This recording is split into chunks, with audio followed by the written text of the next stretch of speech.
Good morning guys! Kamusta kayo? Ayun! Bali magluluto tayo ngayon ng creamy corn tuna. Ang mga sangkap na gagamitin natin ay bawang, sibuyas, kaso hindi ako nakabili. Kaya onion chips na lang ang gagamitin ko. Pwede rin namang wala. Kernel corn, Nestle cream, at yung tuna.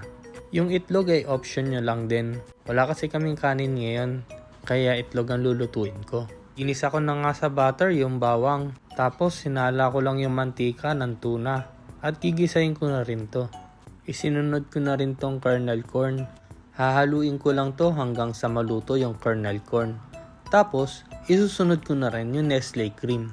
Dahil tinanggal nga natin yung katas ng tuna, ito ang magbibigay ng sauce, ang Nestle cream.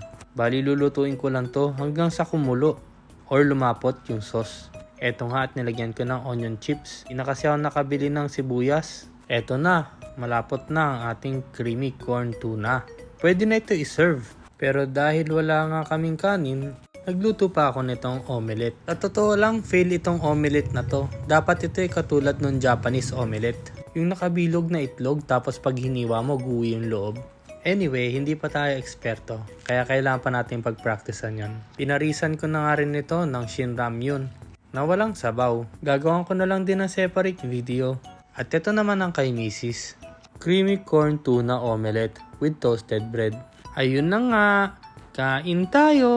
Ayun lang, bye-bye!